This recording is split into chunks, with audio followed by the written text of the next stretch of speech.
സീരിയലിന്റെ പുതിയൊരു വിശേഷങ്ങളിലേക്ക് എല്ലാവർക്കും സ്വാഗതം. അങ്ങനെ ആദർശും നയനയും അതുപോലെ മുത്തശ്ശനും കൂടി ഇങ്ങനെ സംസാരിച്ചുകൊണ്ടിരിക്കുകയാണ്. അതിനിടയ്ക്ക് നയന മരുന്നെടുത്ത് കൊടുക്കുകയാണ്. അപ്പോഴാണ് ഒരു ടാബ്ലറ്റ് അധികമായിട്ടുള്ളത് ശ്രദ്ധിക്കുന്നത് കേട്ടോ. മുത്തശ്ശ ഇത് പതിവായി കഴിക്കുന്നതിലും കൂടുതലായിട്ട് ഒരു ടാബ്ലറ്റ് ഉണ്ടല്ലോ എന്നുള്ള കാര്യം ചോദിക്കുമ്പോൾ മുത്തശ്ശനാകെ ഒന്ന് ടെൻഷൻ ആവുന്നുണ്ട്. അതിനിടയ്ക്ക് ആദർശ് പറയുന്നത് അത് ബോഡി നല്ല വീക്കല്ലേ, അപ്പോൾ കഴിഞ്ഞ പ്രാവശ്യം ചെന്നപ്പോൾ ഒരു വൈറ്റമിൻ ടാബ്ലറ്റ്സ് കൂടുതലായിട്ടുണ്ട്, അത്രയേ ഉള്ളൂ എന്ന് പറയുമ്പോൾ മുത്തശ്ശനും അതെ അത്രയേ ഉള്ളൂ, നീ ഇങ്ങ് മരുന്ന് തന്നേക്ക്, ഞാൻ കഴിച്ചോളാം, നിങ്ങൾ ചെല്ലേ എന്ന് പറഞ്ഞിട്ട് അവരവിടുന്ന് പറഞ്ഞു വിടുകയാണേ. തുടർന്ന് റൂമിലെത്തിയതിന് ശേഷം ആദർശിനെ ക്വസ്റ്റ്യൻ ചെയ്യാണ് കേട്ടോ. നിങ്ങളല്ലേ പറഞ്ഞത് അത് വൈറ്റമിൻ ടാബ്ലറ്റ് ആണ് എന്നുള്ള കാര്യം, പക്ഷേ ആ മെഡിസിൻ കണ്ടു കഴിഞ്ഞാൽ വൈറ്റമിൻ ടാബ്ലറ്റ്സ് പോലെ ഇല്ലല്ലോ. ഇത് നോക്ക്, ഡോക്ടറെക്കാൾ കൂടുതലായിട്ട് മരുന്നിനെ കുറിച്ച് നിനക്കറിയോ? ഡോക്ടർ വൈറ്റമിൻ ടാബ്ലറ്റ് ആയെന്ന് പറഞ്ഞിട്ട് എഴുതി കൊടുത്ത മെഡിസിനാണ് ഞാൻ വാങ്ങിക്കൊടുത്തത്. നീ എന്തോ വലിയ ചീഫ് ഡോക്ടർ പോലെ സംസാരിക്കുന്നു.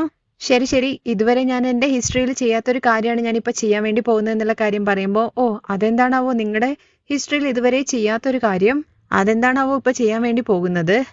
അത് ആലോചിക്കുമ്പോഴേ എനിക്ക് എന്തോ ഒരു പോലെ ഉണ്ട്. പക്ഷെ എന്ത് ചെയ്യാനാ, വേറെ വഴിയൊന്നും ഇല്ലല്ലോ. ചില സമയങ്ങളിൽ ഞാൻ ഇങ്ങനത്തെ കാര്യങ്ങളൊക്കെ ചെയ്യണം. അതുപോലത്തെ കാര്യങ്ങളാണ് നീ ചെയ്തിരിക്കുന്നത്.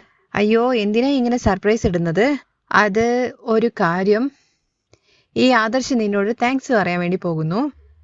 എന്താ, ഞാൻ താങ്ക്സ് പറയാൻ വേണ്ടി പോകുന്നു എന്ന് പറഞ്ഞിട്ടും നീ എന്തിനാ ദേഷ്യപ്പെടുന്നത്? പിന്നെ ദേഷ്യപ്പെടാതെ, നിങ്ങൾ തോന്നുന്ന സമയത്ത് ദേഷ്യപ്പെടും, തോന്നുന്ന സമയത്ത് സോറി പറയും, അതെല്ലാം ഞാൻ മനസ്സിലാക്കണമല്ലേ? ഓക്കെ ശരി, ഇപ്പോൾ താങ്ക്സ് എന്തിനാണ്? അത് മറ്റൊന്നിനുമല്ല, ഞാൻ നിന്നോട് ദേഷ്യപ്പെട്ടത് നീ മുത്തശ്ശനോട് പറയാതെ വിട്ടല്ലോ, അതിനാണ്. ഞാൻ മുത്തശ്ശനോട് മറച്ചു വെച്ചു എന്ന് നിങ്ങളോട് ആരാ പറഞ്ഞത്? ഇന്നിപ്പോൾ മുത്തശ്ശന് സുഖമില്ല, അതുകൊണ്ട് ഞാൻ നാളെ പറയും, അല്ലെങ്കിൽ മറ്റന്നാൾ പറയുമെന്ന് പറയുമ്പോൾ അയ്യോ അങ്ങനെ എടുത്തു പിടിയുന്ന ഒരു കാര്യം പറയരുത്. അങ്ങനെയാണെന്നുണ്ടെങ്കിൽ മുത്തശ്ശനോട് പറയാനും പാടില്ല. നിങ്ങളുടെ താങ്ക്സ് ഞാൻ ഏൽക്കുകയും വേണമെന്നുണ്ടെങ്കിൽ ഒരു കണ്ടീഷൻ, നിങ്ങൾ എന്നോട് സോറി പറയണം, അപ്പം മാത്രമേ ഇതൊക്കെ നടക്കുള്ളൂ. ഞാൻ നിന്നോട് സോറി പറയണമെന്നോ? എന്തിനെന്ന് ചോദിക്കുമ്പോൾ ഓഹോ, അപ്പൊ നിങ്ങൾക്ക് എന്തിനാ സോറി പറയുന്നെന്നുള്ള കാര്യം കൂടി നിങ്ങൾക്ക് അറിയില്ല അല്ലേ?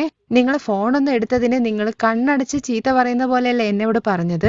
ഇപ്പൊ സോറി പറയാൻ വേണ്ടി പറഞ്ഞപ്പോ ഒന്നും അറിയാത്തതുപോലെ ഇപ്പൊ എന്തിനാ സോറി എന്ന് ചോദിക്കുന്നു. ഇത് നോക്ക്, എന്റെ ഹിസ്റ്ററിയിൽ ഇന്നിപ്പോ താങ്ക്സ് മാത്രമേ ഉള്ളൂ, സോറിയൊക്കെ നമുക്ക് പിന്നെ ഒരു ദിവസം ആലോചിക്കാം. എനിക്കെന്തോ നിങ്ങളുടെ ഈ സംസാരമൊക്കെ കേൾക്കുമ്പോൾ എനിക്കൊരു ഡൗട്ട് ഉണ്ട്. എന്താ നിനക്ക് സംശയം എന്നുള്ള കാര്യം ചോദിക്കുമ്പോൾ നിങ്ങൾ മാറോ എന്ന് പറഞ്ഞതൊക്കെ കള്ളമാണ്. നിങ്ങൾ തന്നെ ദേഷ്യപ്പെടും, നിങ്ങൾ തന്നെ വന്ന് സമാധാനിപ്പിക്കും, പിന്നെ താങ്ക്സ് പറയും. നിങ്ങൾ അന്യനെ പോലെ ഇങ്ങനെ മാറിക്കൊണ്ടിരുന്നു കഴിഞ്ഞാൽ പിന്നെ സംശയിക്കല്ലാണ്ട് മറ്റെന്താ ചെയ്യേണ്ടത്? നിങ്ങൾ പറഞ്ഞ കാര്യങ്ങളെല്ലാം ഒരാളെടുത്ത് പറഞ്ഞതിന് ശേഷം ഒരു പഞ്ചായത്ത് വെക്കുന്നതായിരിക്കും നല്ലത്. അങ്ങനെ മുഖ്യമായ ആളെന്ന് നീ ആരെ ഉദ്ദേശിച്ചെന്നുള്ള കാര്യം ചോദിക്കുമ്പോൾ വേറെ ആര്, നമ്മുടെ മുത്തശ്ശൻ തന്നെ. ദയവ് ചെയ്തിട്ട് അങ്ങനെ പോയിട്ട് പറയരുത്, കാല് പിടിക്കാം. ഞാൻ മാറാ എന്ന് പറഞ്ഞല്ലോ, ഉടനെ തന്നെ മാറും. ഇപ്പൊ ഞാൻ പോയിട്ട് ഉറങ്ങട്ടെ. അങ്ങനെ ആദർശ് പോയിട്ട് ബെഡിൽ കിടക്കാണ് കേട്ടോ. ഇതൊക്കെ കണ്ടിട്ട് നയന വിചാരിക്കുന്നുണ്ട്, ഇപ്പൊ ഇവരെ തീരെ മനസ്സിലാക്കാൻ വേണ്ടി പറ്റുന്നില്ലല്ലോ ദൈവമേ എന്നുള്ള കാര്യം. എന്താണാവോ ഇങ്ങനെയൊക്കെ നടക്കുന്നത്? അങ്ങനെ നയന പോയിട്ട് കിടന്നുറങ്ങുകയാണ് കേട്ടോ.